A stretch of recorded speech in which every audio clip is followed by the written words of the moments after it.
আপনাদের জন্য আমি বিনীতভাবে অনুরোধ করছি, ধৈর্য। আল্লাহ রসুল দিন রাত ধৈর্যের কথা বলছেন।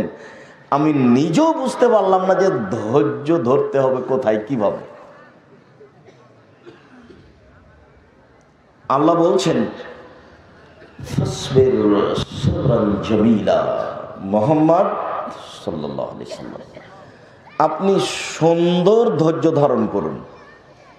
ধৈর্যের আবার সুন্দর আছে। হইচই যে লাগিয়ে দিলেন, এটা কি ধৈর্য হলো? যিনি কথা বলছেন তিনি তো শেষ করবেনই, হয়তো 2 মিনিট দেরি হচ্ছে। আর সবার কথা বলার গতি একই রকম হয় না। ধৈর্যের পরিচয় দিতে হবে, সুন্দর ধৈর্য। বড় ছেলে মারা গেছে, খুব কান্নাকাটি করলেন কয়েকদিন, তারপরে বলছেন যাক আল্লাহর মাল আল্লাহ নিয়েছে, একটু ধৈর্য ধারণ করি। এটি কি সুন্দর ধৈর্য হলো? কেউ আমাকে মেরেছে, আমার জমি দখল করে নিয়েছে, খুব গালি দিলাম, মামলা করলাম, জয় হতে পারলাম না, তখন বলছে যে যাক ধৈর্য ধারণ করি। সুন্দর ধৈর্য কোনটা? আল্লাহ বলছেন অসবির আলা মা ইয়াকুলুন, ওরা যা বলে আপনি তার উপরে ধৈর্য ধারণ করুন। ওরা বলে মোহাম্মদ ভণ্ড নবী, ওরা বলে ও মিথ্যুক, ওরা বলে ও জাদুগার, ওরা বলে ও গণক, ওরা বলে ওর মাথা খারাপ হয়েছে, ও পাগল। ছি ছি ছি ছি ছি। 360 জন মাবুদকে একজন বলে ওকে হত্যা কর, ওকে দেশ থেকে তাড়িয়ে দে, ওকে জেলখানায় বন্দি কর, কুকুর লাগিয়ে দে, কুকুর লাগিয়ে দে। ওরা যা বলে আপনি তার উপরে ধৈর্য ধারণ করুন। আল্লাহর কি ঠেকা বেঁধেছে? এদেরকে শেষ করতে পারেন না? শেষ তো করতে পারেন, কিন্তু আবার আমাদের নবীকে কি বলছেন? যে ধৈর্য ধারণ করেন। আল্লাহ বহু জায়গাতে ফেরাউনের ব্যাপারে বলেছেন, পৃথিবীর ইতিহাসে সবচেয়ে বদ মানুষ, স্বৈরাচারী, স্বেচ্ছাচারী মানুষ হলো ফেরাউন। আমি যখন ফেরাউসের লাশের চতুর্দিক দিয়ে ঘুরছিলাম, কিছুদিন আগে আমি মিশর গেছিলাম, তখন আমি বারবার ফেরাউনের কথাগুলি ওখানে বলছিলাম। ফেরাউন একদা বলছে মোসাকে,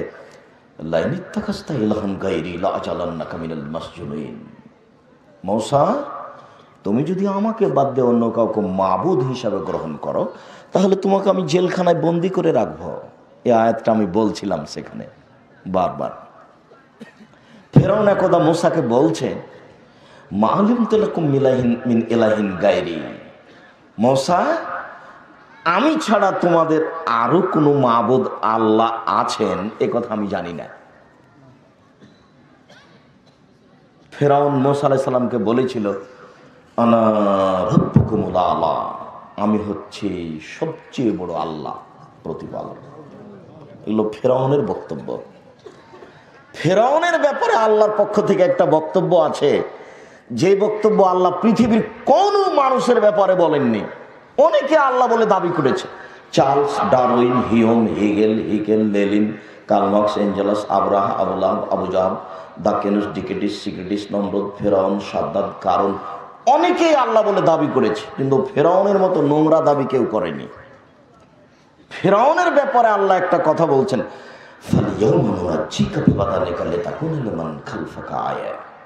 ফেরাউন, তোমার এই লাশটা চিরদিনের জন্য রেখে দিলাম, তোমাকে কোনো পশু প্রাণী কীট পতঙ্গ খাবে না, তোমাকে দেখে মানুষ উপদেশ গ্রহণ করবে। এইরকম কথা আল্লাহ ফেরাউন ছাড়া কাউকে বলেননি। এর পরেও আল্লাহ মূসাকে বলছেন, ইযহাবা ইলা ফিরাউন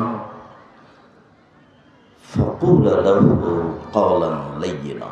মূসা, হারুন, আপনারা 2 ভাই ফেরাউনের কাছে যান আর নরম ভাষায় কথা বলেন।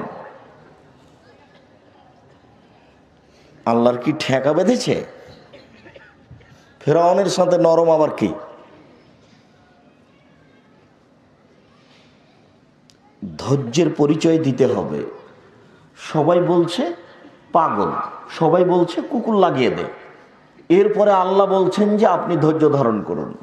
আমি যে কি দিয়ে বুঝাই, আমিও যে পরিস্থিতি যখন আসছে তখন খুব রাগ করে কিছু বলে নিচ্ছি, তাই নিজেকেও বোঝাতে পারি না যে ধৈর্য কখন, ধৈর্য কোথায়। আল্লাহ তাআলা বলছেন ইন্নাল্লাহা মা'আস সাবিরিন, আল্লাহ থাকেন ধৈর্যশীলদের সাথে।